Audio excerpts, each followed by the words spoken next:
Assalamualaikum Ustaz, mohon nasihat antum untuk para akhwat yang belum menikah agar mengamalkan ilmunya ketika sudah menikah. Mungkin ada beberapa akhwat yang getol taklim, ikut kajian kesana kemari tapi tidak bisa masak, sukanya jajan, adab ke suami kurang, nggak pandai mengurus rumah dan lain-lain. Nah, ini saya sangat menyarankan mudah-mudahan ada daurah khusus tentang kaum wanita, membicarakan tadi tentang masalah nutrisi, gizi, komposisi makanan yang menyehatkan, terutama misalnya dalam tanda kutip makanan yang bisa meningkatkan kebugaran dalam suami. Perlu itu, perlu belajar itu, perlu belajar itu. Karena antum tahu, biar bagaimanapun suami yang tahu sadar akan kepentingan hal itu dan dia tahu istrinya yang bisa masak, dia nggak akan sembarangan beli makanan di luar. Bahkan dia akan senang kalau dibawakan bekal sama istrinya. Dan itu bagian dari kebahagiaan tersendiri. Ya tadi jangan jadi suami yang juga malu. Kadang malu tuh bawa bekal, malu. Soalnya teman kantornya suka ini ngebully. Ya kayak anak TK katanya.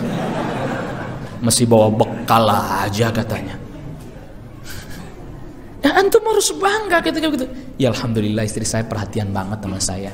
Begitu. Ntar juga paling dia diem, dep gitu. Maksudnya istri saya nggak perhatian gitu ya? Enggak, saya nggak ngomong begitu kok. Situ aja yang perasaan. Ya perlu ada daurah-daurah kayak begitu perlu. Ini saya sarankan mudah-mudahan panitianya. Itu pertama. Yang kedua, perlu ada daurah terkait dengan manajemen rumah tangga. Manajemen rumah tangga itu begini ya, suami itu pimpinan tertinggi, direktur utama, istri itu general manager, general affair, gitu. Fungsi konsep itu ada pada suami. Komunikasikan dengan suami. Mau kemana nih arah rumah tangga kita? Ya, bahtera rumah tangga kita mau diarahkan kemana? Tujuannya mau kemana? Mau berlabuh di mana kita? Nanti yang membantu mengatur strategis tuh. Antum udah sampai sini belum ilmunya? Pemimpin tertinggi itu konseptual. Konsep ini begini. Wahai istriku, kita ingin begini. Saya ingin anak itu begini. Konsep besar. Ya. Istri yang bikin rincian-rinciannya, detail-detailnya. Apa saja, ini apa saja. Makanya peran 3 area utama para istri kalau ini ditinggalkan, selesai sudah. Dapur, sumur, kasur. Loh, antum ketawa ini serius. Anda bisa bahas kajian dapur sumur kasur 2 jam, cuman judulnya dapur sumur kasur. Ntar panitia langsung bikin Ustaz tabligh akbar judulnya dapur sumur kasur. Repot juga ini. Loh, di dapur tadi Anda bilang bagaimana gizi, bagaimana nutrisi, bagaimana herbal. Bumbu dapur tuh herbal loh ya. Kunyit, jahe, temulawak, bukan temulawak yang lucu-lucu itu lain lagi itu.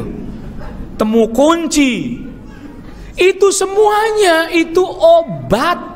Jadi Anda makan jadi obat. Bagaimana caranya? Makanan yang kita makan, minuman yang kita minum jadi obat. Bukan makannya jorok, minum obatnya ngawur. Jelas? Ustadz, biayanya jadi besar. Bisa kok sederhana. Ubi, tahu ubi? Tahu ubi? Masih murah apa mahal sekarang? Masih murah, alhamdulillah. Tahu kacang tanah? Tahu direbus, masih mahal apa murah?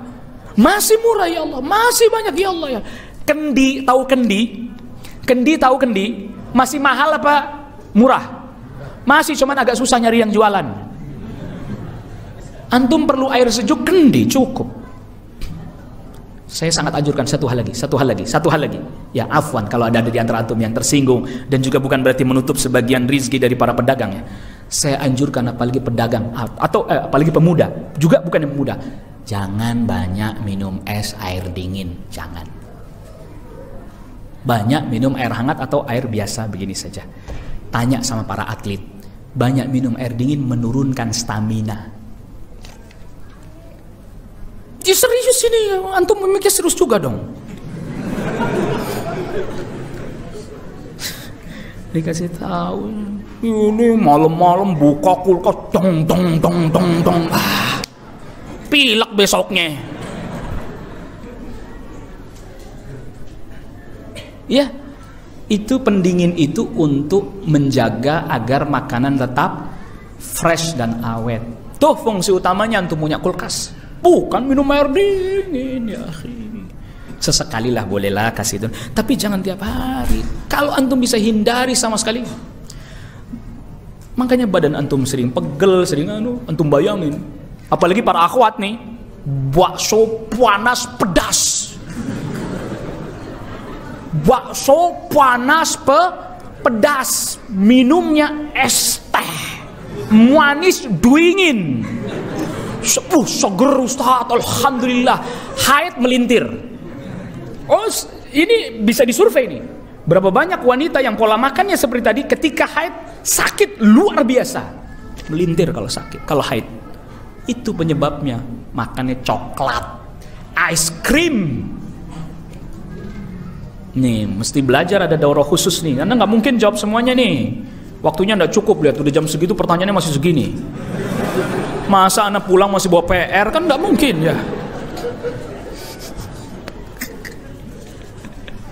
Iya, ini kajian siang nih rentan-rentan emang kan itu. Itu tadi ya. Jadi khusus termasuk manajemen keuangan.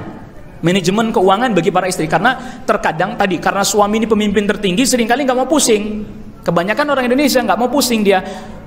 Pokoknya saya kasih segini, kira-kira cukup nggak? Tolong dihitungin. Jadi dia yang hitung. Keperluan sehari-hari sekian, ini sekian, listrik sekian, air sekian. Istri membantu manajerial. Makanya itu udah diisyaratkan oleh Rasulullah SAW. Wal mar'atu ra'iyatun fi baiti zawjiha. Wanita menjadi pemimpin di rumah suaminya. General affair. Pimpinan tertingginya suami, dia yang bantu manajerial, manage. Yang ini untuk ini, untuk ini, untuk ini, untuk ini, untuk ini. Wahai suamiku, kalau dengan penghasilan engkau yang sekian yang kau berikan kepadaku, ini kayaknya masih ada pos yang kurang, coba. Gitu diskusikan, nggak apa-apa. Nah, suami juga jangan lantas udah pokoknya cukup-cukupin, jangan begitu. Iya kan? Iya. Nah, makanya itu bukannya berarti tidak boleh. Ini ya mohon maaf ya, namanya pemimpin tertinggi itu tidak mengurusi masalah-masalah teknis. Tapi kalau sesekali membantu boleh nggak? Makanya yang namanya suami itu ya mohon maaf, tugas utamanya bukan cuci piring, cuci baju, ngepel, nyetrika, bukan. Lu pemimpin tertinggi. Dia konsep yang dipikirin besar. Mau dikemana ini nanti rumah tangga saya, istri saya, anak saya mau bagaimana? Besar, mikirnya jauh, visi, misi. Gitu. Tapi nggak perlu juga debat kandidat calon suami, nggak perlu itu. Besar. Jadi pemimpin itu bukan teknis-teknis, masuk gorong-gorong, enggak. Bukan itu, bukan. Ya, tapi dia mengelola masalah yang besar gimana ini. Nah, istri yang bantu. Itu perlu dipelajari itu. Ini antum jangan diarahkan politik ya, jangan ya. Kita lagi ngomongin suami istri nih ya. Jadi enggak, jadi antum membantu boleh. Rasulullah SAW kalau di rumah bantu, ikut nyetrik jahit pakaiannya, ngesol sepatunya, bantu. Tapi itu bukan tugas utama, tugas utamanya sebagai suami. Bagaimana nafkahnya, bagaimana nanti pendidikan anaknya ke depan. Istrinya yang bantu mengarahkan, memperhatikan, memantau. Ini anak kok begini perkembangannya ya. Nah, suami juga, oh ada apa? Nah gitu. Jangan juga kadang ada sebagian suami yang kemudian diserahkan semuanya kepada istrinya yang nggak sanggup juga dia. Udah pokoknya aku nggak mau tahu lah, nggak mau pusing. Pokoknya itu anak urusan kamu, rumah urusan kamu. Aku nggak mau pusing. Udah pusing kau sama kerjaan. Jangan. Ya, lah menteri kan lapornya sama presidennya ya. Iyalah, Anda presidennya.